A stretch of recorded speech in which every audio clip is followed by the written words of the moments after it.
Lolo, kailangan niyo pong pumunta sa bahay ni Mang Fredo. Bakit? Mag-aaya na naman ba siya ng tong its? Pakisabi sa ibang araw na lamang. Masama ang pakiramdam ng lola mo. Hindi po siya mag-aaya ng tong itslo. Yung asawa niya po, sinasapian yata. Pero, ang lola mo, Sige na, Noel. Pumunta ka na kina Fredo. Nakainom na ako ng gamot. Gagaling na rin ako maya-maya. sigurado ka ba? Oo, sige na. At baka kung ano pang mangyari roon. Ano bang sumapi sa asawa ni Fredo, Daniel? Sa tingin ko po ay duwende po. Bigla pong lumiit ang boses ng asawa ni Mang Fredo. Diwende lang pala eh. Sandali at kukunin ko ang gamit ko. May paghangang pinanood ng 19 anyos na si Daniel ang paghahanda ng lolo niya sa mga gamit nito. Hindi na mabilang ni Daniel kung ilang beses nang may pinagaling ang lolo Noel niya na sinasapian ng mga lamang lupa. Pero hindi pa rin nababawasan ang excitement niya. Para kay Daniel, si Tandang Noel ay isang superhero sa maliit na bayan na yon sa Sorsogon. Isang antingero ang lolo ni Daniel. Tinatawag itong Tandang Noel ng karamihan. May mangilang-ilang antingero sa Sorsogon, ngunit ng panahon na yon, sinasabi na si Tandang Noel ang pinakamalakas sa lahat. Hindi niya alam kung saan nagmula ang ganoong tawag sa lolo niya. Simula kasi nang magkaisip siya, ay ganoon na ang tawag ng mga taga roon sa kanila sa kanyang lolo. Ang lolo Noel at lola Alicia ni Daniel ang nagpalaki sa kanya. Ang dalawa na ang kinagisnan niyang tatay at nanay. Namatay ang nanay ni Daniel noong 1 taong gulang pa lamang siya. Nagpatiwakal ito dahil sa pag-alis ng tatay ni Daniel upang sumama sa ibang babae. Nagmamadaling nagpunta sina Daniel at Tandang Noel sa bahay ni Mang Fredo. Maraming tao ang nasa labas ng kubo ni Mang Fredo at talatang nakikiusyoso lamang. Agad na nahawi ang mga tao nang makita nila si Tandang Noel. Dire-diretsyong pumasok si Tandang Noel at Daniel sa bahay ni Mang Fredo. Naabutan nila ang asawa ni Mang Fredo na nakahiga sa papag. Hawak ng dalawang lalaki ang magkabila nitong mga kamay, habang si Mang Fredo naman sa mga paa. Nagwawala ang asawa ni Mang Fredo. Nagmumura pa ito at nagbabanta na hindi nito lulubayan ang katawan na sinasapian nito. Mabutit dumating ka na, Tandang Noel. Tulungan niyo naman po ang asawa ko. Ako ang bahala. Kalmadong tinapik ni Tandang Noel sa balikat si Mang Fredo. Umupo ito sa gilid ng papag at tumingin sa sinasapian. Sige, bitiwan niyo siya. Pero Tandang Noel, kapag pinakawalan namin siya, tatakbo siya. Wala ka bang tiwala sa akin, Fredo? Sa tingin mo ba, ilang taong ko nang ginagawa ito? Hala sige, bitiwan niyo siya. Magtiwala kayo sa akin. May mga pag-aalinlangan na binitiwan ng mga lalaki ang babaeng sinasapian. Babangon sana ang babae, ngunit nang itapat nga ni Tandang Noel ang hintuturo nito sa noo ng babae, ay napahinto ang babae. Ginawa yun ni Tandang Noel habang nakahawak ito sa isa sa mga kwintas na suot niya. Manghang-mangha si Daniel habang pinapanood ang kanyang lolong antingero. Siguro naman ay nakikilala mo ko. Tumango ang babae, nanlilisik ang mga mata nito. Mabuti kung ganon. Alam mo naman siguro ang kaya kong gawin sa iyo. Mainipin ako. Inuutusan kita na umalis sa katawan ng babaeng ito. Ubod ng sama ng babaeng ito. Sinira niya ang tirahan namin. Yung punso sa likod ng bahay niya. Sinunog niya. Hahanapan ko na lamang kayo ng bagong tirahan. Ako na ang humihingi ng paumanhin sa pagkawala ng inyong tahanan dahil sa babaeng ito. Biglang nawalan ng malay ang babae. Namumutla ang buong mukha nito. Tumayo na si Tandang Noel. Sinabi nito kay Mang Fredo na sa sandaling magising ang babae ay agad itong painumin ng tubig. Wala na raw dapat pang ipag-alala si Mang Fredo dahil sigurado si Tandang Noel na hindi na manggagambala pang muli ang duwende na sumapi sa asawa nito. Nang lumabas si Tandang Noel sa bahay ni Mang Fredo, ay palakpakan at hiyawan ng mga tao ang sumalubong dito. Hindi na iwasan ni Daniel ang mapangiti dahil sobrang proud siya sa kanyang lolo. Habang naglalakad pabalik ng bahay, ay tinanong ni Daniel ang lolo niya kung anong klaseng duwende ang sumapi sa babae. Ayon kay Tandang Noel, ay isa raw yung duwendeng pula. Alam mo, sa totoo lang Apo, mahirap paalisin ang duwendeng pula. Pero dahil kilala niya ako at alam niya ang kaya kong gawin, ay mukhang nasindak siya. Hindi po ba? May naging kaibigan kayong duwendeng pula dati? Yung nagbigay sa inyo ng isang anting-anting? Oo, tama ka Apo. Yung baong may isang mata. May orasyon yon. Pangontra ko yon sa barang, kulam at sa masasamang elemento. May duwending puti rin na nagbigay sa akin ng anting-anting. E di ibig sabihin, Lo, hindi pala lahat ng duwende masasama. Hindi naman talaga. Minsan, napeperwisyo lang sila nating mga tao.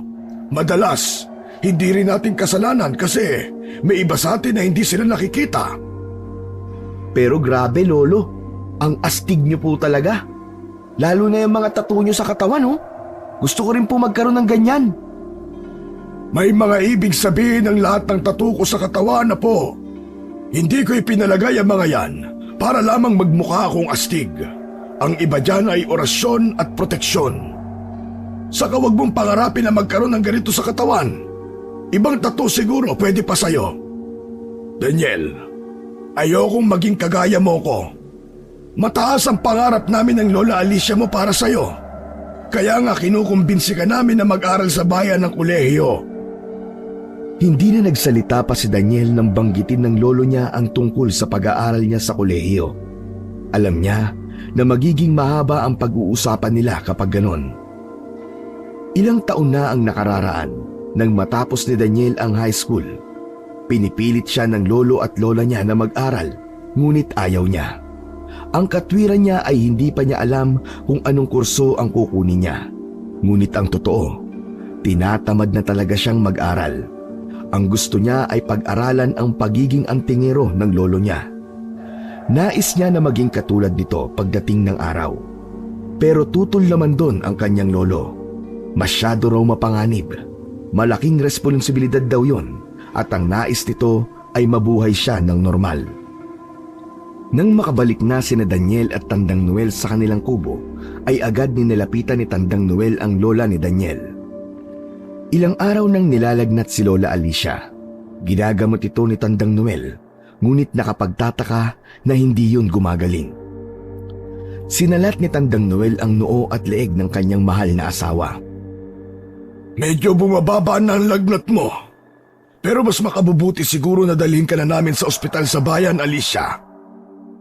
Tumanggi si Lola Alicia. Hindi na raw yun kailangan. Wala naman daw itong kakaibang nararamdaman sa kanyang katawan. Napagod lang daw ito sa dami ng mga ginawa nito nung nakaraang linggo. Kung ako po sa inyo, Lola, magpapadala na po ako sa ospital. Baka po doktora makakapagpagaling sa inyo. Tama ang apo mo, Alicia. Hindi ko kasi maintindihan kung bakit hindi ko magawang mapagaling ka. Ayos lang ako. Huwag kayong masyado mag-alalang maglolo. Isa pa, napakalayo ng ospital. Baka mas lalong sumama ang pakiramdam ko. Pwede ko namang kausapin si Kapitan Arman. Hindi ba't meron siyang owner jeep? Siguro naman ay pagbibigyan niya tayo na gamitin ang sasakyan niya para madala ka sa ospital. Aba, ilang beses ko nang tinulungan ang pamilya niya. Pinalayas ko sa bahay nila yung kapre na balak pagsamantala ng dalaga niyang anak. Ako rin, nagbigay sa kanya ng pangontra sa mga aswang. Hindi pa rin nila napilit si Lola Alicia na magpadala sa ospital. Ayon dito, ayaw nitong makaabala sa ibang tao. Sapat na raw ang mga halamang gamot na pinaiinom dito ni Tandang Noel. Totoo ang lahat ng sinabi ni Tandang Noel tungkol sa mga nagawa nito para sa pamilya ni Kapitan Arman. Kung merong tao sa lugar na natulungan ni Tandang Noel ng maraming beses, yun ay si Kapitan Arman. Mataas ang respeto ng mga tao sa lugar na yon kay Tandang Noel. Marami na itong natulungan nang dahil sa kakayahan nito. Hindi lamang mga lamang lupa at may mga sakit ang kayang harapin ni Tandang Noel. Kaya din itong labanan ang mga aswang at lahat ng uri nito. Ang totoo, marami nang narinig na kwento si Daniel mula kay Tandang Noel sa mga aswang na nakaharap nito. Pero ang isang aswang na hindi talaga makakalimutan ni Tandang Noel ay ang aswang na si Lucas. Isa raw yung pinunong aswang na nanalasa sa isang maliit na bayan. Humingi ng tulong kay Tandang Noel ang bayan na yon upang puksain ang mga aswang na nanggugulo roon sa pamumuno ni Lucas. Dahil sa lakas, tapang at kaalaman ni Tandang Noel, nagawa nitong puksain ang karamihan sa mga alagad ni Lucas. Naramdaman ni na Lucas na hindi nila kaya si Tandang Noel, kaya umatras ang mga ito at nagtago na lang sa kabundukan. Isang umaga, habang nag-aalmusal ng nilagang saging at kape sina Daniel, ay napatingin siya kay Tandang Noel. Hindi siya nauubusan ng dahilan upang humanga rito. Kahit kasi matanda na ito, ay matikas pa rin ang pangangatawan nito. Lolo, paano kung may mga aswang na sumalakay dito sa lugar natin? Kaya niyo po ba silang talunin o kaya paalisin? Oo naman. Dapat silang matakot sa akin. Nakalimutan mo na ba yung kwento ko sa'yo tungkol kay Lucas at sa mga alagad niya? Natatandaan ko pa po yun, Lo. Pero nangyari po yun nung bata pa po kayo, di ba? Naisip ko lang po, kaya niyo pa po ba sa edad niyo ngayon? Katawan ko lamang ang tumatanda, pero hindi ang lakas at kaalaman ko. Umiral na naman ang kayabangan mo, Noel. Matagal na kitang pinapatigil sa ginagawa mo. Baka mamaya ay balikan ka ng mga nakalaban mo dati. Hindi ako natatakot kung balikan nila ako. Palagi akong handa. Isa pa, sa dami ng anting-anting at pangontra ko, hindi sila uubra sa akin. Aba, subukan lang nila. Pero sa dami po na natulungan niyo, Lo, kung naniningil ka sana ng malaki, malamang mayaman na tayo ngayon. Daniel, kapag may ganito kang kakayahan, hindi ka dapat nag-aasam ng anumang kapalit sa tulong na nagagawa mo sa kapwa mo. Kung ano at magkano ang ibigay nila, tatanggapin mo at magpapasalamat ka. Isa pa yun sa hinahangaan ni Daniel kay Tandang Noel. Hindi ito mapagsamantala sa kapwa. Kung ano ang ibayad dito kapalit ng serbisyong nagawa nito, ay taos sa puso nito yung tatanggapin. Kaya sadyang marami ang nagmamahal kay Tandang Noel sa lugar nila. Halos hindi na natatakot ang mga taga roon sa mga masasamang lamang lupa at mga elemento dahil merong isang Tandang Noel ang kanilang lugar. Isang tawag lang dito ay kaagad itong sasaklolo kahit anong oras pa yan. Isa sa mga ginagawa ni Daniel sa araw-araw ay ang manguha ng kahoy sa kagubatan na matatagpuan sa likod lang ng kanilang kubo. Ginagamit nila ang mga tuyong kahoy na panggatong sa kanilang pagluluto. Isang umaga, habang nasa gubat si Daniel upang manguha ng mga kahoy, ay nakarinig siya ng babaeng dumadaing. Ang unang pumasok sa isip niya ay baka isa yung engkanto o kung anumang elemento na nililinlang siya. Ngunit naisip niya rin na baka isa yung tao na kailangan ng tulong. Hinanap ni Daniel ang kinaroroonan ng babaeng dumadaing. Malakas ang loob niyang gawin yon dahil suot niya ang kwintas na ibinigay sa kanya ni Tandang Noel. Pangontra yon sa lahat ng klase ng elemento at habang suot niya yon ay hindi siya magagalaw o masasaktan ng kahit na anong elemento. Hanggang sa nakita ni Daniel ang kanyang hinahanap. Isang babaeng duguan ang natagpuan niya na nakadapa sa putikan. Nakasuot ito ng puting blusa at itim na palda. Pilit itong gumagapang. Tulong! Tulungan mo ako! Diyos ko! Ano nangyari sa'yo, miss? Agad na tinulungan ni Daniel ang babae. Hindi natakot ang babae sa suot niyang kwintas, kaya sigurado siya na isa yung normal na tao. Ibinaba ni Daniel ang lahat ng kahoy na dala niya upang tulungan ang babae. Nang lapitan niya ito, ay biglatong nawala ng malay. Sa hula niya ay hindi nagkakalayo ang kanilang mga edad. Kahit may putik ito sa muka, ay hindi nun naitago ang gandang taglay nito. Walang pagdadalawang isip na binuhat ni Daniel ang babae. Dinala niya ito sa kanilang kubo. Ngunit nang ipapasok na niya ang babae sa kubo, ay sakto na palabas si Tandang Noel, kaya nagkasalubong sila. Bumakas ang pagtataka sa muka ni Tandang Noel. Diyos ko po, apo ko! Anong ginawa mo sa babaeng yan? Lolo naman masyado kayo exaggerated. Wala po akong ginawa sa kanya, Lo. Nakita ko po siya sa gubat habang nangunguha ako ng panggatong. May mga sugat po siya eh. Kailangan niyo po siyang gamutin, Lo. Mataman na tiningnan ni Tandang Noel ang walang malay na babae. Hinawakan nito ang kamay ng babae. Ano pong ginagawa niyo, Lo? Tumahimik ka nga muna. Inaalam ko kung tao ba talaga ang ipapasok mo sa ating kubo. Hindi muna nagsalita si Daniel. Hinintay niyang magsalita ulit ang kanyang lolo. Sige na, maaari mo na siyang dalhin sa loob. Isa siyang tao. Pagsabi nun ni Tandang Noel, ay agad nang ipinasok ni Daniel ang babae sa loob ng kanilang kubo. Inihiga niya yon sa mahabang upuan. Pinakuha siya ng lolo niya ng dahon ng halaman na ginagamit nito sa mga sugat.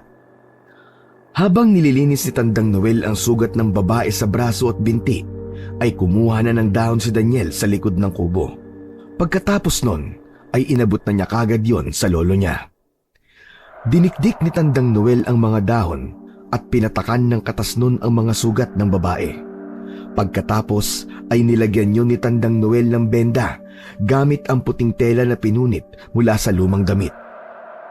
Lumabas naman si Lola Alicia mula sa kwarto nila at nakita nito ang babae. Ipinaliwanag ni Daniel kung bakit may sugat ang babae sa kubo nila at naunawaan naman yon ng kanyang lola. Gabi na nang magkaroon ng malay ang babae. Kasalukuyan silang kumakain noon. Nagulat sina Daniel nang biglang sumigaw ang babae, kaya napatakbo silang lahat sa mahabang upuan kung saan ito nakahiga. Si Lola Alicia ang lumapit sa babae upang pakalmahin ito. Sinabi ni Lola Alicia sa babae na ligtas na ito at doon lamang kumalma ang babae. Nagpakilala si Lola Alicia sa babae at maging sina Daniel at Tandang Noel ay ipinakilala rin ito. Ayon naman sa babae ay Carmina ang kanyang pangalan. Kita ka ng apo ko sa gubat. Anong nangyari sa'yo, Iya, at nandun ka? Bakit ka may mga sugat? Umiyak muna si Carmina bago sumagot. Nang medyo kumalma na ito, ay doon na nito sinabi ang lahat ng nangyari sa kanya. Atake po ng aswang ang bayan namin. Akala ko po katapusan ko na pero nakatakas po ko. Takbo lang po ako ng takbo hanggang sa mapadpad po ko sa gubat na yon. Pinatay ng mga aswang ang buong pamilya ko. Wala na po silang lahat. Dahil sa nanginginig sa gutom si Carmina, ay isinibay na nila ito sa hapunan. Pagkatapos nilang kumain, ay sinamahan ni Lola Alicia si Carmina sa banyo nila upang malinisan ang katawan nito. Anong tingin niyo po, Lo? Mapagkakatiwalaan po ba natin si Carmina? Wala akong nararamdaman na kakaiba sa kanya. Normal na tao pa rin ang tingin ko kay Carmina. Kung ganun, Lo, pwede po bang dumito muna siya sa atin? Pwede naman, apo. Teka, bakit mukhang ansaya mo? May gusto ka ba kay Carmina, ha? Ay, wala po, Lo. Ano lang po, naawa lang po ako sa kanya. Hindi mo ako maluloko, Daniel. Iba ang ningning ng mga mata mo habang nakatingin ka kay Carmina. Ganyan din ako noon sa lola mo habang naglalaba siya sa ilog. Maya-maya pa ay pumasok na sina Lola Alicia at Carmina. Nakatapis ng tuwalya ang katawan ni Carmina kaya tumalikod muna sina Daniel at Tandang Noel. Dinala ni Lola Alicia si Carmina sa kwarto at nang lumabas na ang dalawa ay nakasuot na ng damit si Carmina. May mapupuntahan ka ba, Carmina? Baka may kamag-anak ka na naghahanap sa'yo. Wala po akong kamag-anak. Gaya po ng sinabi ko kanina. Pinatay po ng mga aswang ang pamilya ko. Kitang-kita ko po kung paano nila pinatay ng walang awa ang aking pamilya. Napahagulgol si Carmina nang muli niyang sinabi yon. Niyakap ito ni Lola Alicia upang pakalmahin. Nakiusap si Lola Alicia kay Tandang Noel na doon muna si Carmina sa kubo nila. Nakakaawa raw kasi ito. Baka raw kung hahayaan nila na umalis si Carmina ay kung ano pang hindi maganda ang mangyari rito. Labis naman ang saya ni Daniel nang pumayag si Tandang Noel na doon na manirahan si Carmina sa bahay nila. Masaya siya sapagkat tama ang sinabi ng lolo niya. May gusto nga siya kay Carmina. Hindi niya alam ngunit nung unang beses na nakita niya si Carmina ay may kakaiba na agad siyang naramdaman para rito. Simula noon ay sa bahay na ni Tandang Noel na nirahan si Carmina. Kasama nito sa kwarto si Lola Alicia sa pagtulog, habang si Tandang Noel naman ay naglalatag ng karton at banig sa maliit nilang sala. Si Daniel ay sa dati niyang pwesto sa pagtulog, sa mahabang upuan sa may sala. Sa mga unang araw ay palaging tulala si Carmina. Madalas itong nakadungaw sa may bintana habang nakatanaw sa kawalan. Hinayaan ni Daniel si Carmina sa kung ano ang nais nitong gawin. Alam nila na hindi agad mawawala ang takot at trauma nito dahil hindi biro ang pinagdaanan niya. Hindi maisip ni Daniel kung gaano kasakit na masaksihan mo ang pagpatay sa sarili mong pamilya. Isang hapon, nilapitan ni Daniel si Tandang Noel habang nakahiga ito sa duyang lambat sa harap ng kanilang kubo. Napansin niya na tila napakalalim ng iniisip nito ng sandaling yon. May problema po ba, Lo? Kanina ko pa po kasi napapansin na parang ang lalim po ng iniisip niyo. Nag-aalala lang ako, Apo, tungkol kay Carmina at sa bayan natin. Humila ng bangkito si Daniel. Umupo siya malapit kay Tandang Noel. Bakit naman po, Lo? Bigla naman po akong kinabahan sa sinabi niyo. Hindi ba't galing si Carmina sa isang bayan na inatake ng mga aswang? Naisip ko lang, paano kung hanapin ng mga aswang na yon si Carmina dahil alam ng mga yon na buhay siya? Paano kung malaman ng mga aswang na nandito siya sa bayan natin? Ibig po bang sabihin, may posibilidad na ang bayan natin ang sunod na aatakihin ng mga aswang dahil nandito si Carmina? Tama ka, Apo. Nag-iisip ka rin naman pala eh. Siyempre naman po, Lo. Ano po bang akala niyo sa akin? Walang isip? Lo, kung ganun po, kailangan na ba nating paalisin si Carmina dito? Aba, siyempre hindi, Apo. Ang kailangan nating gawin ay maging handa sa posibleng pag-atake ng mga aswang. Hindi sinasadyang napatingin si Daniel sa kubo nila. Nakita niya si Carmina na nakadungaw sa bintana nila. Nakatulala lang iyon. Malayo ang tingin. Bakas sa maganda nitong muka ang takot at lungkot. Kahit naman siguro siya ay ganun din ang magiging reaksyon kung sakaling sa kanya ang nangyari sa nangyari kay Carmina. Paminsan-minsan ay kinakausap ni Daniel at Lola Alicia si Carmina. Sa paraan na yon, umaasa sila na kahit paano ay mababawasan ang takot at lungkot nito. Hindi kasi ito lumalabas ng kubo at alam nila na natatakot pa rin ito kahit lagpas na ng 1 linggo itong nakatira sa bahay nila. Tumutulong naman si Carmina sa mga gawaing bahay. Nakita ni Daniel na naging malapit na agad sina Carmina at ang Lola Alicia niya. Ilang araw pa ang lumipas at kahit paano ay ngumingiti na rin si Carmina. Marahil ay naramdaman na nito na ligtas nga talaga ito sa piling ni Daniel. Isang umaga, isang lalaki na nasa 40 anyos ang nakita ni Daniel na nakatayo sa harapan ng kanilang kubo. Nilapitan ni Daniel ang lalaki upang tanungin. Hindi niya kilala ang naturang lalaki. Magandang umaga po. May kailangan po ba kayo? Si Tandang Noel, nasan siya? Wala po rito eh. Nasa kabilang bayan po siya. Meron lang po siyang ginagamot doon. Pero siguro po parating na po yun kasi kanina pa po siya umalis eh. Sino po ba kayo? Isa akong matagal ng kaibigan ng lolo mo. Maaari ba akong pumasok sa inyong kubo? Sa loob ko na lang siya hihintayin. Pasensya na po pero hindi po kami basta-basta nagpapapasok lalo na po at hindi namin kakilala. Kailangan po may permiso po galing kay Lolo Noel. Kung ganon, sige. Dito na lang ako sa labas maghihintay. Kayo po ang bahala. Sige po. May kailangan lang po akong gawin sa loob Iwan ko na po kayo rito. Agad namang bumalik si Daniel sa loob ng kubo. Nang pumasok siya sa kwarto ni na Lola Alicia, ay nakita niya si Carmina na nakasiksik sa isang sulok. Nanginginig ito at halata sa muka ang takot. Nag-aalala na nilapitan ni Daniel si Carmina. Ano nangyari sa'yo? Yung lalaki sa labas. Siya yung pinuno ng aswang na umatake sa bayan namin, Daniel. Alam niya na siguro na nandito ako. Papatayin niya ako.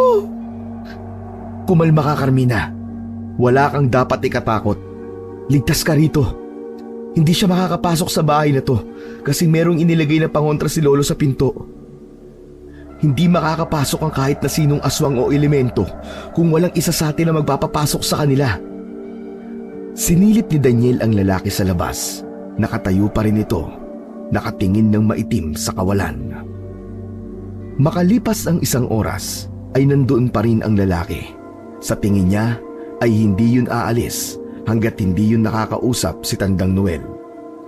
Nagtataka tuloy si Daniel kung ano ang pakay ng pinuno ng mga aswang sa lolo niya. Kinakabahan siya sa bagay na hindi niya pa alam. Maya-maya pa ay dumating na si Tandang Noel. Pinapanood ni Daniel ang pag-uusap nito at ang sinabi ni Carmina na pinuno ng mga aswang. Anong ginagawa mo rito, Lucas? Yung babae na kinupkup niyo ang pakay ko.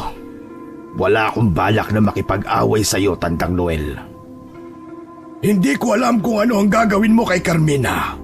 Pero hindi namin siya ibibigay sa iyo. Huwag mo nang sayangin ang oras mo at umalis ka na. Aalis ako, pero babalik ako sa ibang araw. Kailangan namin ng babaeng yun upang gawing punlaan ng aming lahi. Napakasama mo talaga, Lucas. Talaga nagpaparami pa kayo ng kasamaan. Umalis ka na. Kaya-kaya kitang patayin sa kinatatayuan mo ngayon. Ngumisi si Lucas. Tumingin muna ito sa kubo ni na Daniel. Nagtama ang mga tingin ni Lucas at Daniel. May takot naman na lumukob kay Daniel kahit titig lang ang ginawa ni Lucas sa kanya. Tumalikod na si Lucas at naglakad papalayo. Pumasok lang ng kubo si Tandang Noel nang hindi na nila natatanaw si Lucas. Agad na sinalubong ni Daniel ang kanyang lolo. Lolo! Lolo! Si Lucas pala yun! Yung aswang na dati niyong tinalo? Ang sabi po sa akin ni Carmina, yung grupo daw po nila Lucas ang sumalakay sa bayan nila dati. Siya nga, apo ko. Masama ang balak nila kay Carmina. Gagawin nila itong palahian. Mas hindi natin dapat ibigay si Carmina kina Lucas. Mula sa kwarto ay umiiyak na lumabas si Carmina. Buti pa siguro na umalis na lang ako rito, Tandang Noel. Baka kung ano pong gawin ni na Lucas sa inyo lang dahil sa akin. At saan ka naman pupunta, Iya, kung aalis ka rito? Hindi ko po alam. Hindi ko po alam kung saan ako pupunta. Basta bahala na po, ang importante po makaalis po ako rito. Ganon. Dito ka lang sa bahay ko. Mas protektado ka rito. Walang aswang na makakapasok sa bahay ko dahil ito ay protektado. Maliban na lamang kung may isa sa atin na magpapatuloy sa mga aswang na alam kong hindi mangyayari. Pero ayoko nga po na madamay pa kayo sa akin. Nung nagdesisyong kaming tulungan ka, inasahan na namin na darating ang araw na ito. Handa kami sa pagsalakay ni Lucas. Kahit anong oras o araw nilang gawin yon, hindi kami natatakot sa kanila. Magtiwala ka kay Lolo Noel, Carmina. Marami na siyang tinalong aswang. Hindi lang aswang, kundi meron ding mga diwende, engkanto, kapre at kung ano-ano pa. Sinabi ni Carmina na meron daw itong tiwala kay Tandang Noel. Ngunit ayaw lang daw nitong madamay silang lahat dahil sa gulo na dala nito. Sa maikling panahon na naroon si Carmina sa kanila, ay ilang beses na nitong nasaksihan ang husay ni Tandang Noel bilang isang antingero.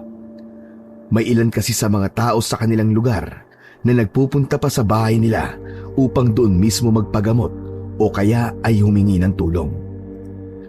Alam ni Daniel na may nalalapit na panganib na paparating dahil sa pagkakahanap ni Lucas kung nasaan si Carmina.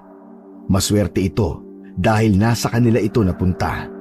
Naniniwala si Daniel na kaya itong protektahan ng kanyang lolo na isang malakas na antingero.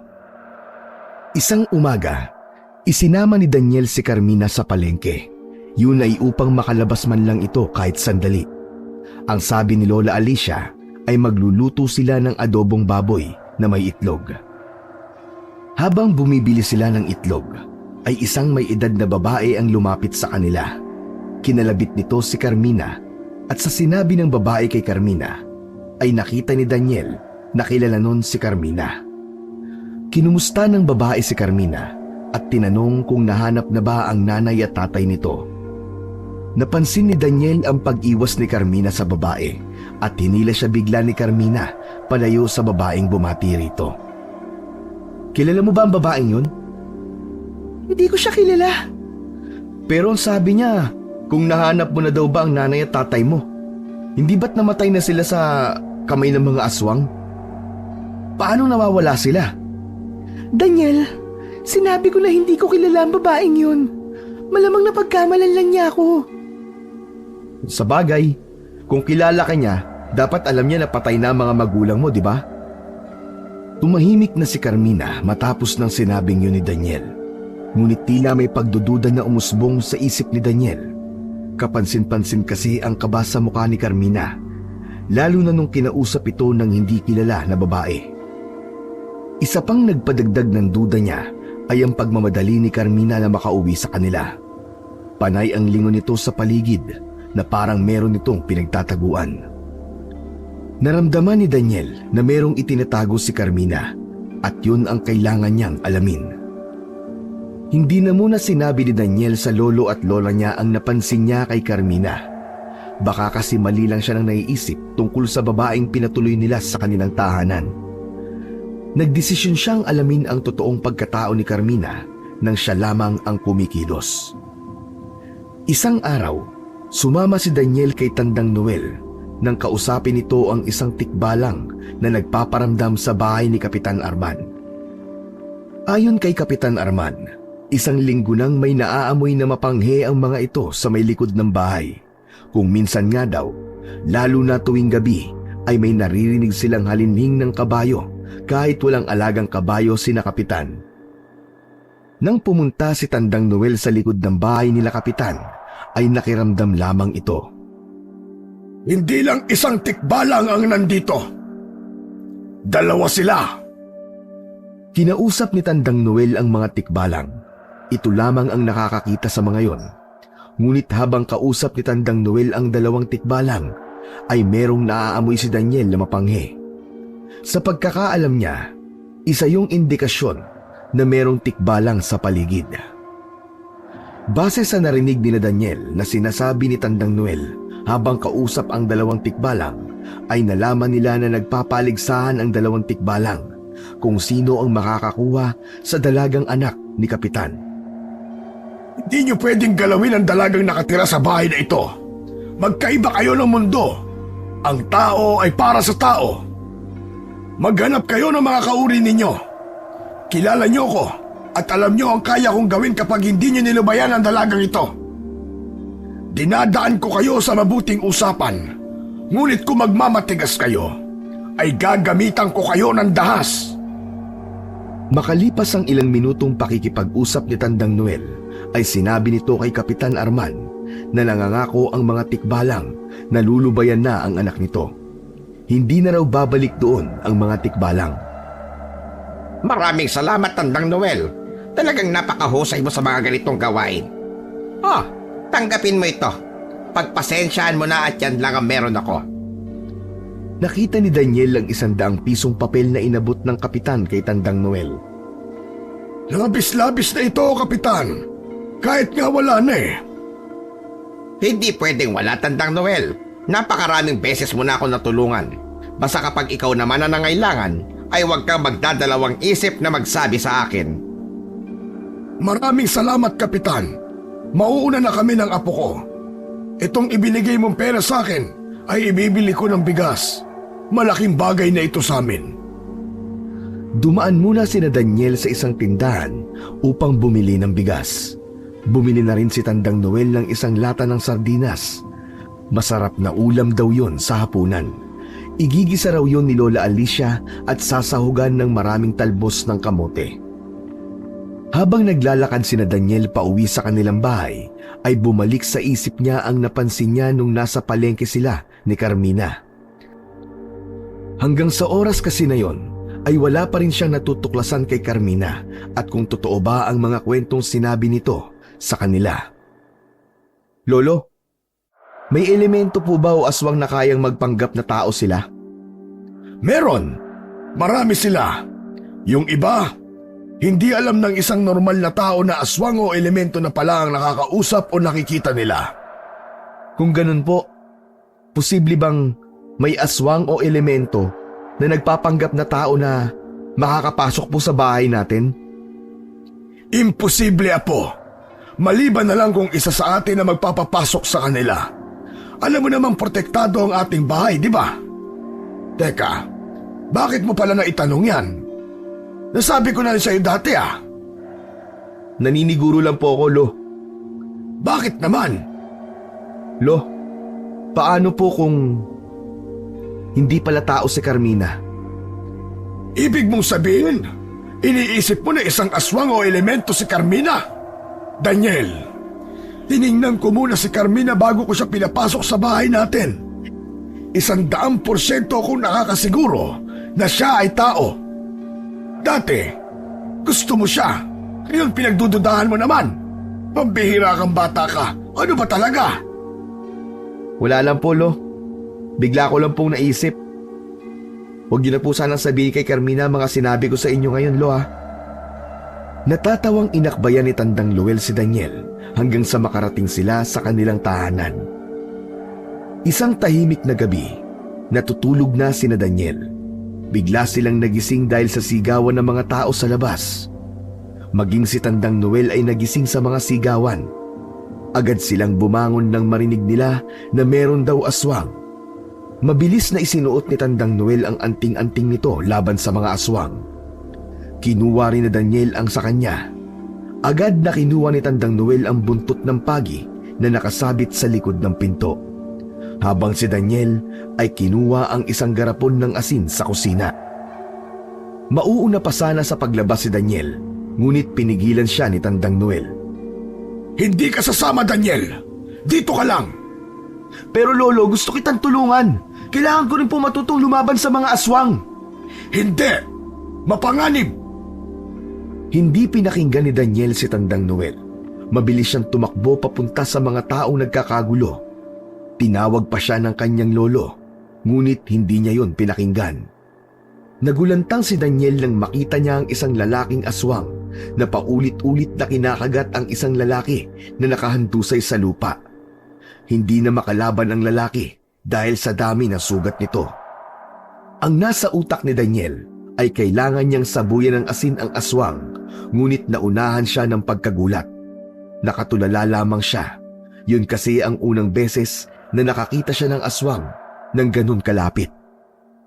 Mabuti na lang at dumating na si Tandang Noel. Malakas nitong hinampas ng buntot ng pagi sa likod ang aswang. Bumaon sa balat ng aswang ang malakas na hagupit na natanggap nito. Nilubayan ng aswang ang lalaking inaatake nito. Susugod sana ito kay Tandang Noel, ngunit isang medalyon ang itinaas ni Tandang Noel. Napaatras bigla ang aswang. Pinipilit itong lapitan si Tandang Noel, ngunit hindi nito magawa. Galit na galit ang aswang at kitang-kita sa mukha nito na nais nitong sunggaban ang mahusay na antingero. Sino ka? Bakit ka nang gugulo rito? Hindi sumagot ang aswang. Tumakbo ito palayo at nakita pa ni Daniel na naging isang aso ang aswang hanggang sa tuluyan na yung mawala sa paningin nila. Yan ba ang gustong matutong lumaban sa mga aswang, Daniel?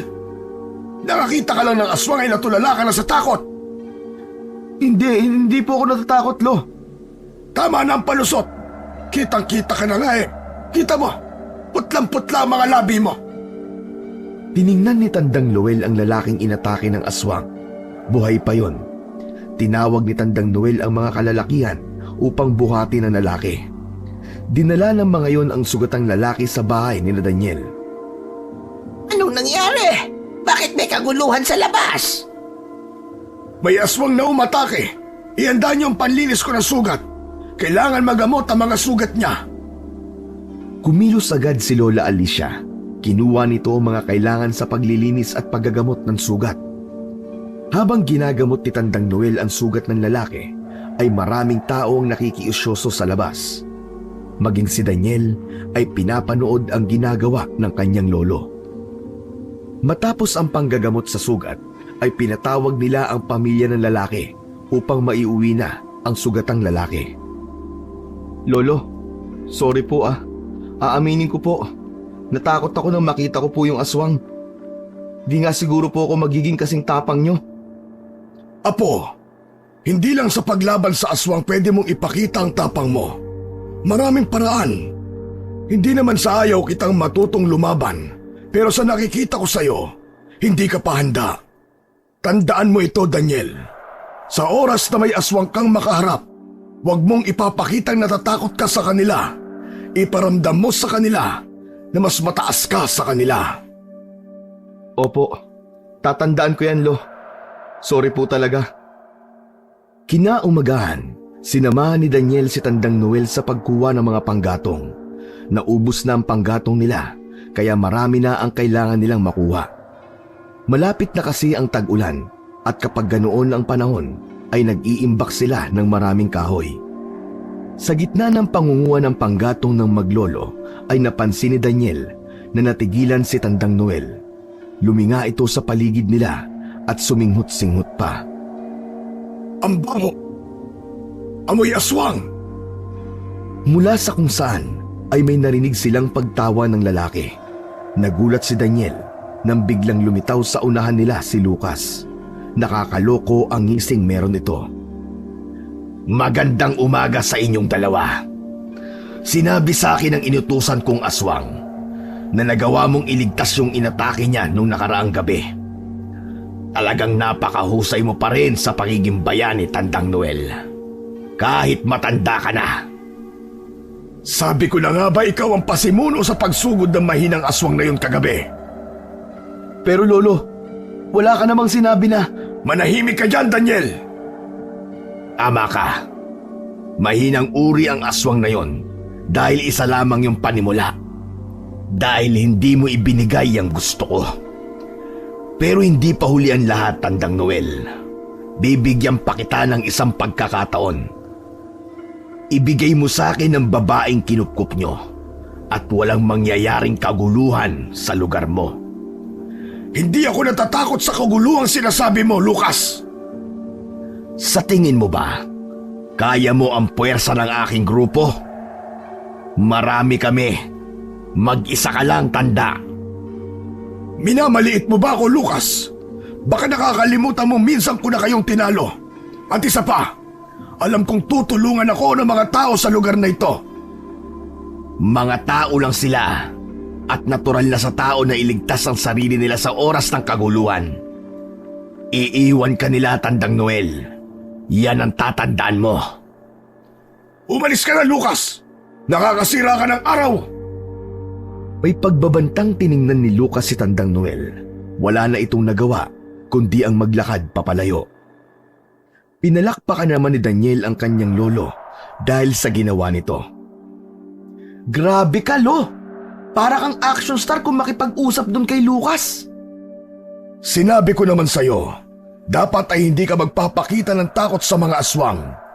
Pero hindi naman talaga ako natatakot sa kanya. Pero sa nakikita ko, Lo, mukhang seryoso siya. Paano kung bigla na lang umatake ang mga aswang sa lugar natin? Kaya ba natin sila? Kaya natin. Kakausapin ko si Kapitan Arman pagkatapos natin dito. Sasabihin ko na dapat ay masabihan ng mga tao sa pag-atake ng aswang. Dapat ay maging handa tayong lahat. Hindi na sumama si Daniel kay Tandang Noel nang magpunta ito kay Kapitan Arman. Kinailangan pa kasi niyang ibilad sa araw ang mga kahoy na nakuha nila sa gubat. Habang wala ang lolo ni Daniel, ay sinabi niya kina Lola Alicia at Carmina ang nangyari sa gubat. Kinabahan ang dalawa, lalo na si Carmina. Sinabi ni Daniel kay Carmina na huwag itong mag-alala dahil kung sakali na maraming aswang ang sasalakay sa lugar na yon, ay sigurado siya na tutulong ang mga tao kay Tandang Noel. Nang bumalik si Tandang Noel sa bahay, ay maaliwalas ang mukha nito. Nasabi ko na kay Kapitan Arman ang banta ni Lucas. Sa ngayon, sinasabihan na niya mga tao na maghanda. May iba na gumagawa ng armas. Nangunguha sila ng kawayan upang lagyan ng tulis sa dulo. Lolo, tayo ba? Hindi tayo maghahanda? Palagi akong handa, Daniel. At sana sa pagkakataon na ito, ay tuluyan ko nang mawakasan si Lucas. Dapat noon ko pa yung ginawa. Hinayaan ko pa kasi siyang makatakas dahil ang akala ko ay matatakot na siya. Naging mahirap para sa lahat ang mga sumunod na gabi. Maraming tao ang hindi nakakatulog dahil nagbabantay sa pagsalakay ng mga aswang. Isang linggo na ang lumipas at nananatiling tahimik at mapayapa pa rin ang lugar ni Tandang Noel. Patuloy na sinasabihan ni Tandang Noel na huwag silang magiging kampante. Malakas ang kutob ni Tandang Noel na naghihintay na magandang pagkakataon sina Lucas upang sumalakay. Isang gabi, bago matulog sina Daniel, ay magkakasabay silang nagdasal para sa kanilang kaligtasan. Pagsapit ng madaling araw, sabay na bumalikwas ng bangon sina Daniel at Tandang Noel nang marinig nila ang paghingi ng tulong ni Lola Alicia mula sa kwarto nito. Agad silang tumakbo papunta kay Lola Alicia.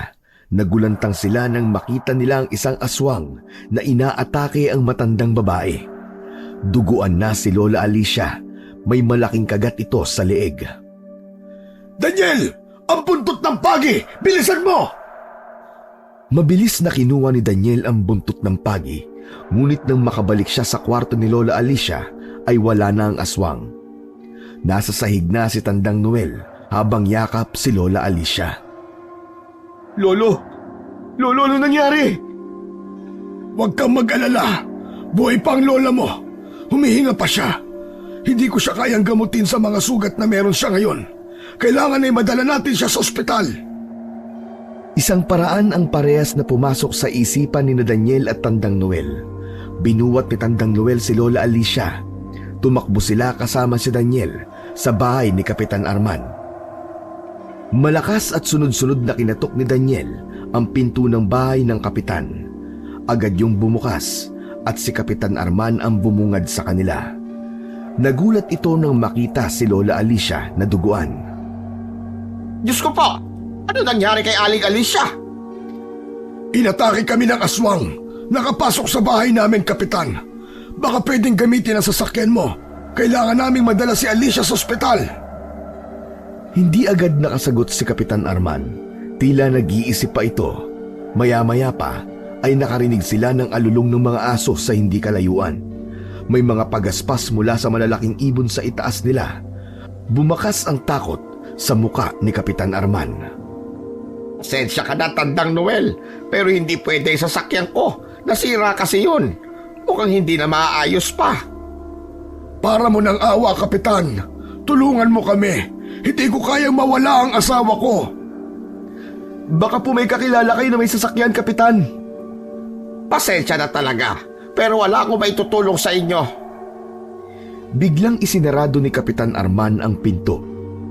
Lo, ano na pong gagawin natin? Si Lola po, ang dami na pong dugong nawawala sa kanya.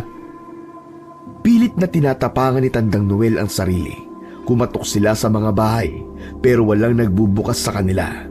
Walang nagtangkang lumabas upang tulungan sila sa kahit na anong paraan. Siguro ay natatakot ang mga tao dahil sa walang tigil na pag-alulong ng mga aso. Marahil ay iniisip ng mga yon na hindi ligtas ang lumabas dahil baka may aswang sa paligid. Litong-lito na sina Daniel at Tandang Noel. Hindi nila alam kung saan sila pupunta hanggang sa makasalubong nila si Lucas. Nasa likod nito si Carmina na nakayuko. "Lucas! Pakawalan mo si Carmina!" "Si Carmina?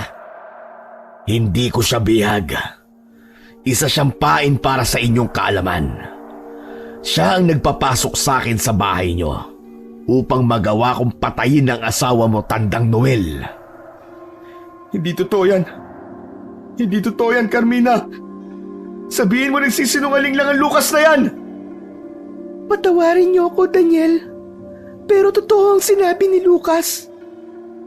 Plinano nila na magpunta ako sa bahay niyo para magawa ang plano nilang pagpatay sa lola mo. Nagawa ko lang yon dahil bihag niya ang nanay at tatay ko. Pinalabas ko rin na gusto kong kunin si Carmina para gawing palahian upang mas protektahan niyo siya.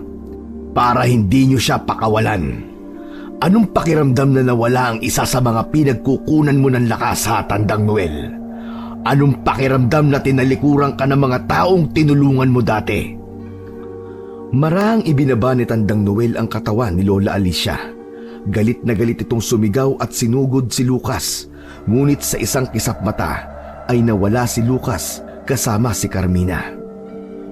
Walang nagawa si Tandang Noel kundi ang tumangis at umiyak. Nang balikan kasi nito si Lola Alicia ay hindi na ito humihinga.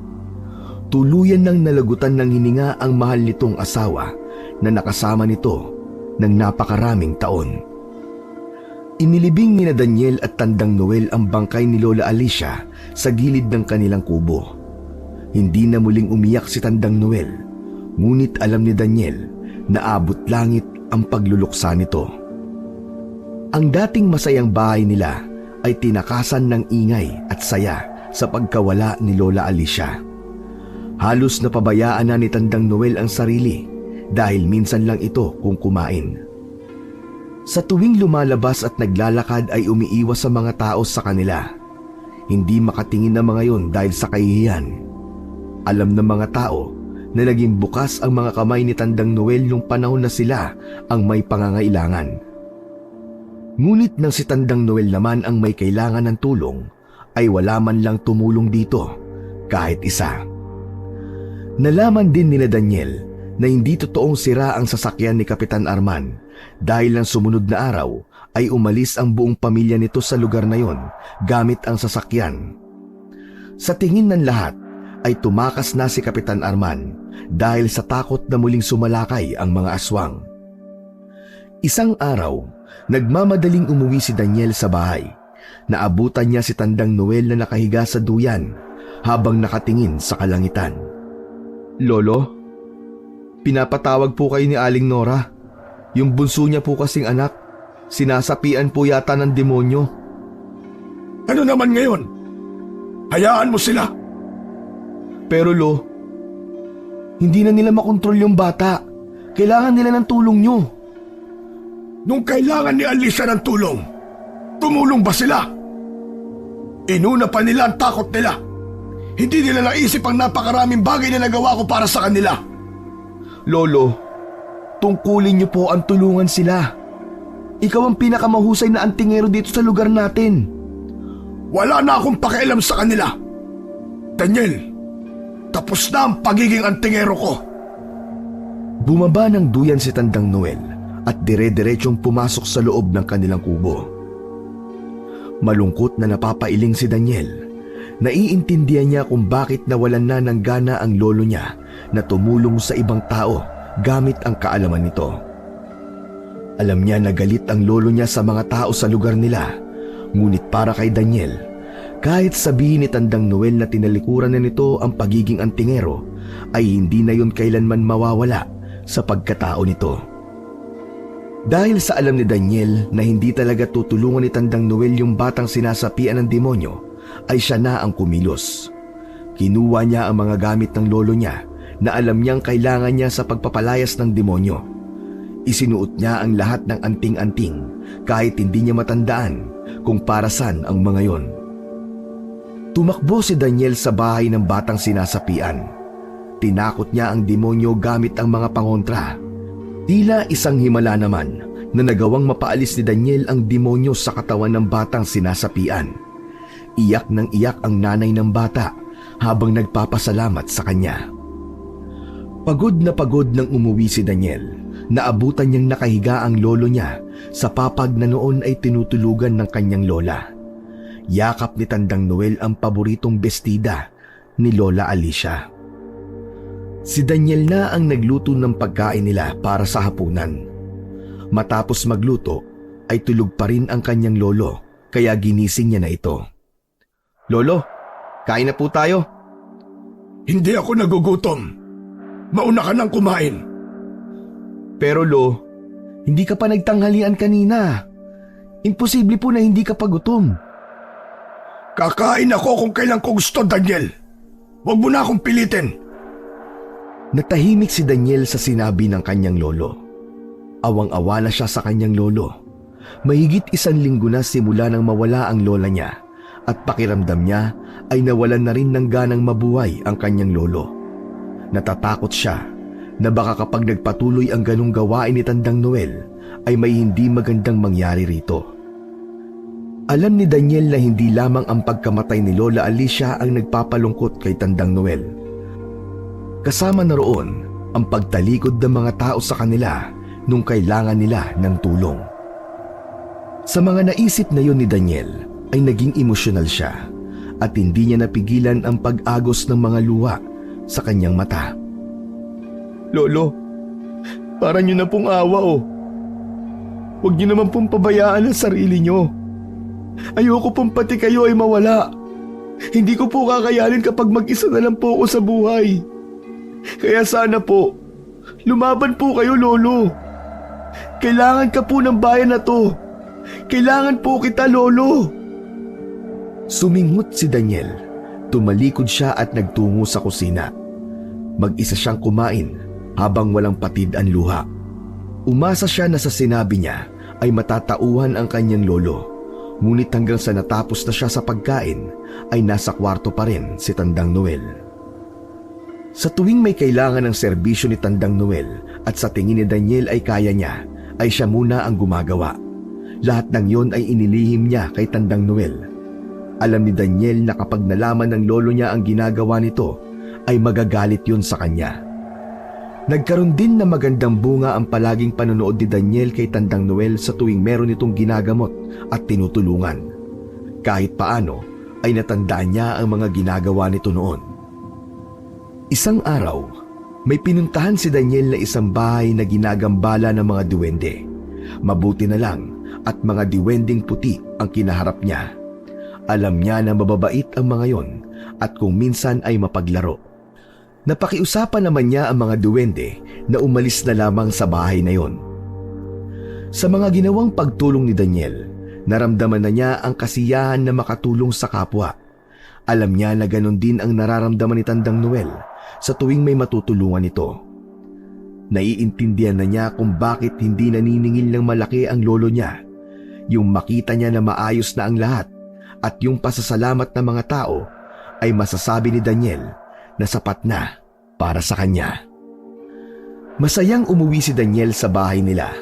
May dala siyang bayong kung saan nakalagay ang mga anting-anting at pangontra na ginamit niya sa pagpapalayas sa mga diwending puti. Nagulat si Daniel nang sinalubong siya ni Tandang Noel sa pinto ng bahay. Madilim ang mukha nito. Alam niyang galit ang kanyang lolo. "Gising na po pala kayo, Lolo. Ang akala ko po mapapahaba po ang tulog niyo eh." Saan ka galing? Sa palengke po. Pero bumalik ako kasi nakalimutan ko po yung pera." Huwag kang magsinungaling, Daniel. Hindi ka namin pinalaki ng lola mo para maging sinungaling. Nawawala ang mga gamit ko. Alam kong ikaw lang ang pwedeng kumuha ng mga yon dahil dalawa lang tayo sa bahay. Baka po yung multo ni Lola Alicia Lo kumuha. Daniel, huling pagkakataon mo na para umamin. Napayuko si Daniel. Hindi niya magawang salubungin ang tingin ng lolo niya. Huminga siya ng malalim. Tama po kayo, Lo. Ako nga po ang kumuha sa mga gamit nyo. Ako po muna kasi ang tumutulong sa mga taong kailangan kayo. Pero Lo, nagagawa ko po na gamutin sila at paalisin ang mga duwende at engkanto sa bahay nila. Alam ko po ang ginagawa nyo kasi palagi po ako nanonood sa inyo eh. Hindi mo dapat tinutulungan ang mga taong yon. Bakit nung tayo may kailangan sa kanila? Nasaan sila? Pero ang pagtulong po ang dahilan kung bakit may kakayahan kayong ganyan, Lolo. Tinagurian kang pinakamahusay na antingero hindi para sa wala. Tapos na ako sa pagiging antingero. Kung ganun, Lo, hayaan niyo ako magpatuloy sa nasimulan niyo. Hindi, Daniel. Ayoko maranasan mo mga naranasan ko. At hindi ka natutulong sa mga tao dito. Kapag sinuway mo ko, mas mabuti pang lumayas ka na lang. Nag-init ang gilid ng mga mata ni Daniel. Sa isang iglap ay parang hindi niya nakilala ang lolo niya. Pakiramdam niya ay ibang tao na ang kanyang kaharap. Lahat ng yun ay dahil sa pagkawala ni Lola Alicia at sa pagtalikod ng mga tao nung sila ang nangangailangan. Naiintindihan naman ni Daniel ang pinaguhugutan ni Tandang Noel. Ang gusto niyang mangyari ay maibalik ang dating ito.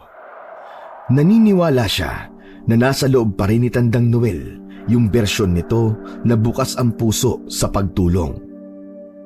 Ayaw ni Daniel na tuluyan silang mag-away ng lolo niya, kaya kahit labag sa kalooban niya, ay sinunod na lamang niya ang gusto nito.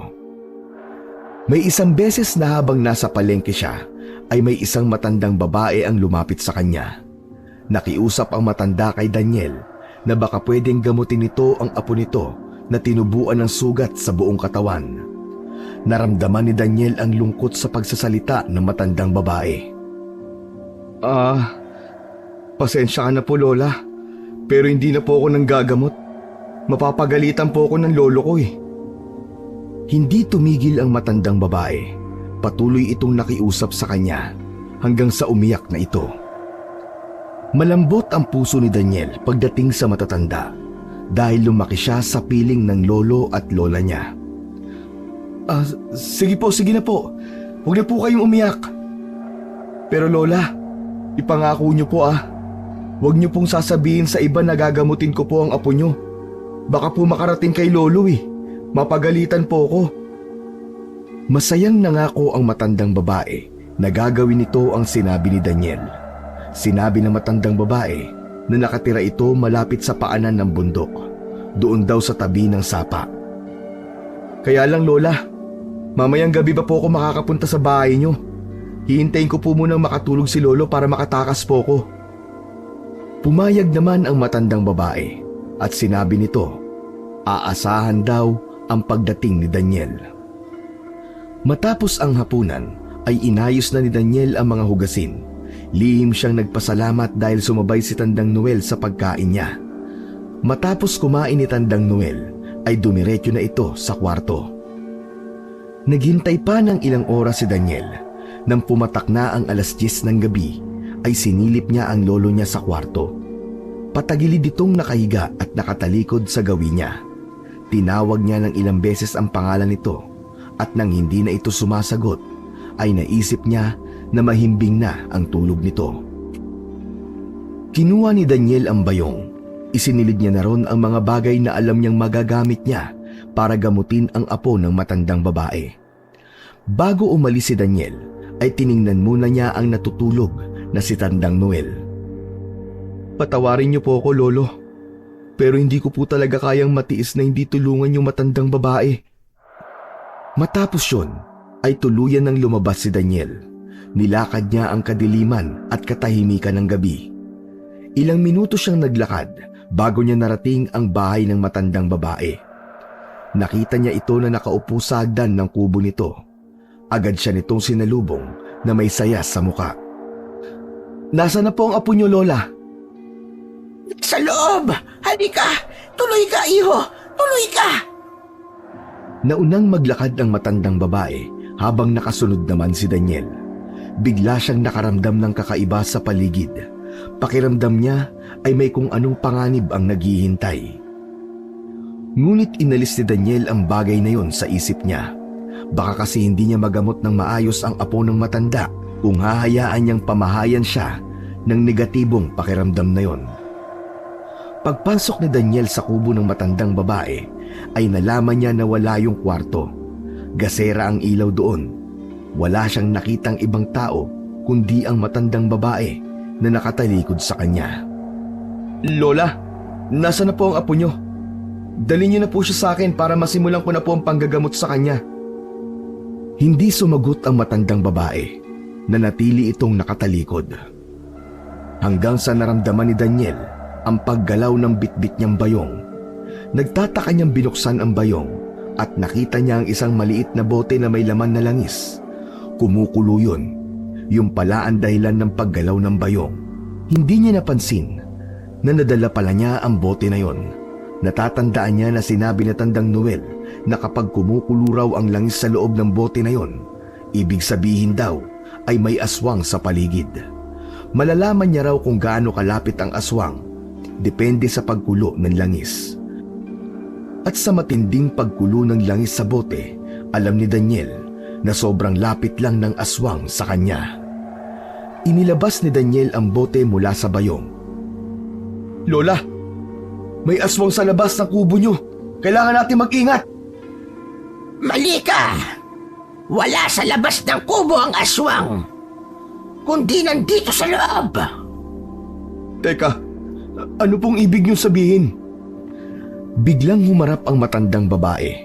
Nagulantang si Daniel nang malaman niya na aswang pala ang matanda na yon. Mabilis na sumugod ang aswang kay Daniel. Natataranta niyang hinalap sa bayong ang kailangan niyang gamitin upang labanan yon. Ngunit sa bilis ng pangyayari ay hindi niya na malaman kung ano ang kukunin niya. Dahil alam ni Daniel na wala siyang magagawa, ay napaupo na lamang siya sa sahig at niyakap ang sarili. Hinintay na lang niyang atakihin siya ng matandang aswang.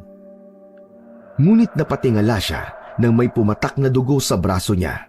Nagulat siya nang makita niyang may nakasaksak na kawayan sa bunganga ng aswang. Walang buhay itong bumagsak sa unahan niya. Lumingon siya sa likod at nagliwanag ang mukha niya nang makita niya si Tandang Noel. Tumayo si Daniel at mahigpit niyang niyakap ang kanyang lolo. Salamat po, Lolo! Buti po't dumating kayo! Akala ko po talaga katapusan ko na. Magpasalamat ka at naramdaman kong aalis ka. Hindi ka talaga nakikinig sa akin, ano, Daniel? Tignan mo ang nangyari nang dahil sa kapusukan mo. Kumalas na si Daniel sa pagkakayakap sa kanyang lolo. Sorry po, Lolo. Akala ko kasi tao po ang matandang yan eh. Hindi ko po alam na isa pala siyang aswang. Magsasalita pa sana si Tandang Noel, ngunit may narinig silang yabag sa likuran nila. Mula sa labas ng kubo ay nakita nila si Lucas. Mabagal itong pumapalakpak. Ang buong akala ko ay mapapatay na namin ang apo mo. Sayang, mawawala na sana ang nag-iisang dahilan para mabuhay ka, Tandang Noel. Hindi ako makakapayag na maging ang apo ko ay patayin ninyo. Gumaganti lang ako, Tandang Noel. Marami sa mga kasamahan ko ang pinatay mo noon. Gusto ko ring maramdaman mo ang nararamdaman ko hanggang ngayon. Kung ganon, bakit hindi pa natin ito tapusin ngayong gabi, Lucas? Hindi ikaw ang magsasabi kung kailan natin to tatapusin, Tanda. Ako ang magtatakda ng araw na yon. Kaya kung ako sa'yo, magiging handa ako palagi. Mabilis na naglaho si Lucas. Nilamon na ito ng kadiliman at hindi na nila ito nakita kung saan ito nagpunta. Magmamadaling araw nang umuwi sina Daniel at Tandang Noel. Nagtaka si Daniel nang ilabas ng lolo niya ang isang traveling bag. Kinuha nito ang mga damit nila at isinilid yun sa bag. Lolo, ano pong ginagawa niyo? Hindi mo ba nakikita? Nag-i-empake ako ng mga damit natin. Alam ko po, pero ano pong ibig sabihin yan? Aalis tayo? Oo, tulungan mo ako rito para maging mabilis tayo. Magtatago tayo. Ayokong pati ikaw ay mapatay ni Lucas at ng mga kampon niya. Mabilis na pinigilan ni Daniel si Tandang Noel. Hindi tayo pwedeng umalis dito, Lolo. Paano ang mga tao sa bayan natin? Paano kung sumugod si na Lucas dito nang wala ka? Sino po magtatanggol sa kanila? Matagal na akong nawalan ng pagmamahal at pakialam sa mga tao rito, Daniel. Kaya sa ayaw sa gusto mo, aalis na tayo. Kung aalis ka, Lolo, ikaw na lang. Hindi ako sasama sa inyo. Kung hindi niyo tutulungan ang mga tao rito kapag umatake na sina Lucas, ako ang tutulong sa kanila. Naging matigas ang paninindigan ni Daniel sa pagkakataon na yon. Malaki pa rin ang paniniwala ni Daniel na hindi magagawang tiisin ni Tandang Noel ang mga tao sa lugar nila. Napailing na lang si Tandang Noel habang nakatingin kay Daniel. Manang-mana ka talaga sa akin, Apo.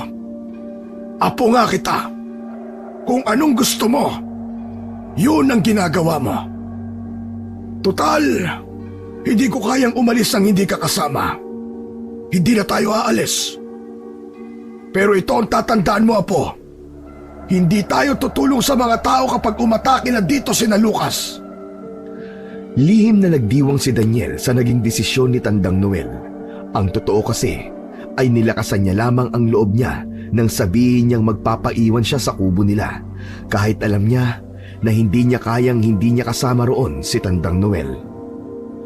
Ayon kay Tandang Noel, nararamdaman nito na sa anumang oras ay aatake na sina Lucas at ang mga kampon nitong aswang sa lugar nila. Naghanda na sila ng mga sandaling yon. Nilagyan nila ng napakaraming proteksyon ang kubo nila laban sa aswang. Siniguro ni Tandang Noel na walang aswang ang makakalapit sa bahay nila, kahit pa si Lucas. Lolo, hindi ba natin bibigyan ng proteksyon ng bahay ng mga kalugar natin? Hayaan mo sila. Pinabayaan nga nila tayo nung tayo nangangailangan. Ang isipin mo ay ang sarili mo, huwag ang ibang tao. Tuwing gabi ay nagpapalitan sina Daniel at Tandang Noel sa pagtulog upang magbantay. Nangangamba sila na baka biglang umatake sina Lucas anumang oras. Kahit pa sabihin na protektado ang kanilang kubo, ay hindi pa rin sila nagiging kampante. Wala silang alam sa kung ano ba talaga ang plano ni na Lucas. Patuloy pa rin ang mga taong nagpupunta sa bahay nila Daniel. Mga taong kailangan magamot o kaya ay may problema tungkol sa mga elemento na nanggagambala sa kanila. Pero matigas pa rin si Tandang Noel. Hindi pa rin ito tinutulungan ang mga taong yon. Habang si Daniel ay pinipigilan ang sarili niya na suwayin si Tandang Noel, sa pagkakataon na yon ay may takot pa siya sa huling nangyari na may humingi ng tulong sa kanya. Naiisip niya na baka isang aswang na nagpapanggap na tao na naman ang matulungan niya. Ayaw niya nang ilagay sa panganib ang kanyang buhay. Alam ni Daniel na kapag may nangyaring masama sa kanya o namatay siya, ay mas lalong mawawalan ng ganang mabuhay si Tandang Noel. Siya na lamang ang nag-iisang kadugo na meron nito, kaya dapat lang na protektahan din niya ang kanyang sarili. Hanggang isang tahimik na gabi, nagising si Daniel dahil sa sigawan ng mga tao sa labas. Sumilip siya mula sa bintana at nakita niya ang mga tao na nagtatakbuhan. Nang hilakbot si Daniel nang malaman niya na umaatake na ang mga aswang sa lugar nila. Kitang-kita niya kung paano habulin ng mga aswang ang mga tao. Tumakbo si Daniel sa kwarto ni Tandang Noel at ginising niya ito. Lolo! Lolo, mga aswang! Umaatake na po sila! Hayaan mo sila! Matulog ka na lang! Wala kang dapat na ipag-alala dahil protektado ang ating bahay. Hala sige, matulog ka na ron! Huwag mo akong istorbohin sa pagtulog ko! Pero Lolo, ang mga kalugar natin, baka mamatay silang lahat. Hindi na nagsalita si Tandang Noel. Pinilit pa rin ito ni Daniel, ngunit parang wala itong naririnig. Muling sumilip si Daniel sa bintana at nakita niya ang kalunos-lunos na kalagayan ng mga tao. Dahil sa walang proteksyon ang mga bahay ng karamihan sa lugar nila, ay malayang napasok yon ng mga aswang. Sa tingin ni Daniel, ay hindi niya mapipilit si Tandang Noel na tulungan ng mga tao na nasa labas. Nagdadalawang isip siya kung siya na lang ba ang lalabas. Hindi kasi siya sigurado kung makakaya ba niyang labanan ang napakaraming aswang kung siya lang mag-isa. Nung una ay humiga si Daniel sa mahabang upuan. Tinakpan niya ang tenga niya gamit ang unan, pero naririnig pa rin niya ang mga sigawan ng mga tao.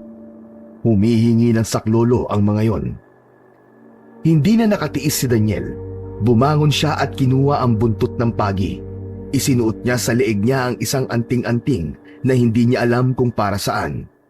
Matapang na lumabas ng bahay si Daniel at tumakbo siya upang tulungan ang mga tao. Isang batang babae ang nakaupo sa lupa.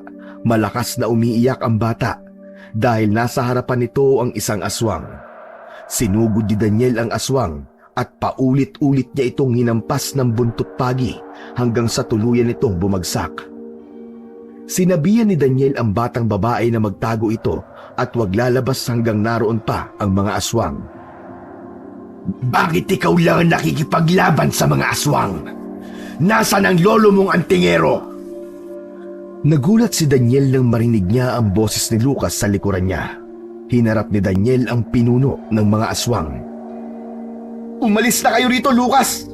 Kung galit ka kay lolo, kaming dalawa ang harapin mo! Huwag mong idamay ang mga tao rito! Mas makakaganti ako sa lolo mo kung mamamatay ang lahat ng tao rito kasama ka na! Susugurin na sana ni Lucas si Daniel, ngunit mabilis na hinawakan ni Daniel ang suot niyang anting-anting. Hindi mo ako malalapitan! May anting-anting ako pangontra sa kagaya mong pangit na aswang! Sa tingin ko, masyado ka nagmamadali sa pagsuot ng anting-anting o sadyang mangmang ka lang sa mga ganyang bagay. Hindi yan pangontra sa aswang, bata! Tiningnan ni Daniel ang suot na anting-anting at doon niya napagtanto na tama nga si Lucas. Ang suot niya ay isang pangontra laban sa mga lamang lupa. Laking gulat ni Daniel nang mabilis na lumitaw si Lucas sa harapan niya. Kinalmot siya nito sa dibdib. Naramdaman niya ang pagbaon ng matutulis na kuko ni Lucas sa balat niya. Isang malakas na sigaw ang kumawala sa lalamunan ni Daniel dahil sa sobrang sakit. Isa ring malakas na sipa sa dibdib ang natanggap ni Daniel mula kay Lucas, dahilan upang mapahiga siya sa lupa. Tinapakan ni Lucas ang sugat niya sa dibdib. Impit na napasigaw si Daniel. Lolo! Lolo, tulungan mo ako! Ukang pati ikaw ay pinabayaan na ng lolo mo. Ngumanga si Lucas. Inilawit nito ang dila nito. Unti-unti yung humaba at tinumbok nun ang bibig niya. Iniwas ni Daniel ang kanyang bibig, ngunit nag-iba ng direksyon ang dila ni Lucas. Pumulupot yon sa leeg niya at naramdaman niya ang unti-unti nung paghigpit. Naging dahilan yon upang kapusin ng hininga si Daniel. Ang buong akala ni Daniel ay katapusan niya na, pero biglang dumating si Tandang Noel at tinaga nito ang dila ni Lucas. Napaatras si Lucas at sigaw ito ng sigaw dahil hindi ito makapaniwala na naputol ang dila nito. Lolo! Sabi ko na nga ba hindi mo ako matitiis! Mabilis na tumayo si Daniel at pinulot niya ang nabitawang buntot ng pagi. Ngayon mo subukan magsalita, Lucas! Sige! Magsalita ka! Magmayabang ka! Pinilit magsalita ni Lucas, ngunit dahil sa putol nitong dila ay hindi na nila maintindihan ang sinasabi ni Lucas. Galit na sinugod ni Lucas si Tandang Noel. Naging mabilis naman ang pagkilos ni Tandang Noel. Sinabuyan nito ng asin ang muka ni Lucas. Kasunod nun ay inagaw nito kay Daniel ang buntot ng pagi. Ipinulupot ni Tandang Noel ang buntot ng pagi sa leeg ni Lucas. Daniel! Tulungan mo ang iba! Ako na ang bahala rito! Mabilis na bumalik si Daniel sa kubo nila. Kinuha niya ang tamang anting-anting.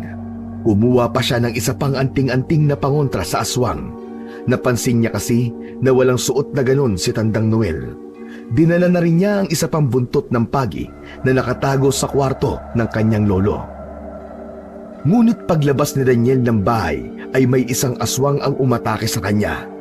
Tinalunan siya nito at natumba siya. Nabitiwan niya ang anting-anting na para sa lolo niya. Nang makita ng aswang ang suot niya sa leeg ay napaatras ito. Takot na takot itong lumayo sa kanya. Agad naman na binalikan ni Daniel si Tandang Noel at Lucas. Nasa ibabaw ng lolo niya si Lucas at nagpapambuno ang dalawa. May mga tao pa rin na inaatake ng mga aswang. Hanggang sa malakas na sumigaw si Daniel. Huwag kayong matakot sa mga aswang! Tulungan niyo kaming lumaban ni Lolo! Huwag nating hayaan na manalo ang mga aswang sa sarili nating lupa! Maging matapang kayong lahat, mga kasama! Maging matapang kayo! Maging matapang kayong lahat! Kagaya ni Tandang Noel! Sa sinabing yun ni Daniel ay tila nag-apoy ang mata ng mga tao. Marami sa mga kalalakihan ang kumuha ng itak. Ang iba ay inilabas ang mga kawayan na may tulis. Sabay-sabay na nakipaglaban ang mga tao sa mga aswang. Halos maiyak si Daniel sa kanyang nasaksiyan. Ang sarap sa pakiramdam na makitang hindi lang sila ni Tandang Noel ang lumalaban ng gabing yon. Binalikan niya si Lucas. 2 ulit niyang hinampas ng buntot pagi ang likod ni Lucas. Dinambahan niya ito sa likod at isinuot niya rito ang anting-anting na nasa leeg niya. Sumigaw ng sumigaw si Lucas na para bang nasasaktan ito. Nagpagulong-gulong ito sa lupa. Pinulot ni Tandang Noel ang itak sa lupa at malakas nito yung itinarak sa dibdib ni Lucas. Agad na nalagutan ng hininga si Lucas nang matamaan ito sa puso. Nang makita ng mga alagad ni Lucas ang pagkamatay ng kanilang pinuno, ay takot na nagpulasan paalis ang mga yon, hanggang sa wala nang natira sa mga aswang. Naghiyawan ang mga tao dahil sa saya at tagumpay. Marami ang hindi makapaniwala sa nangyari. Marahil ay inakala ng lahat na mananalo ang mga aswang ng gabing yon. Tuwang-tuwa naman na nilapitan ni Daniel si Tandang Noel at niyakap ito ng mahigpit. Ang galing mo talaga, Lolo! Ang galing mo talaga! Ikaw ang magaling, apo ko. Kung hindi dahil sa'yo, hindi ko mapagtatanto na maling talikuran ko ang tungkulin ko sa bayan na ito. Magkakasabay na lumapit ang mga tao kina Daniel at Tandang Noel. Humingi ang mga yon ng tawad sa kanila dahil sa hindi sila nito tinulungan nung sila ang nangangailangan. Kalimutan na natin yon, mga kanayon. Masakit pa rin na nawala sa akin ang pinakamamahal kong asawa. Ngunit mali na mawala rin ang pagmamahal ko sa inyo. Pinatatawad ko na kayo simula ngayon. May paghangang tinignan ni Daniel si Tandang Noel. Kahit kailan ay hindi mawawala ang paghanga na yon sa kanyang lolo. Alam niyang darating ang araw na siya na ang papalit sa pwesto nito dahil siya lamang ang nag-iisa nitong apo. Ngunit kung sakali na mawala na si Tandang Noel at magkaroon na siya ng anak, ikikwento pa rin niya sa mga anak at apo niya na minsan ay may nabuhay na isang malakas na antingero sa lugar nila, at yun ay walang iba kundi ang kanyang lolo na si Tandang Noel.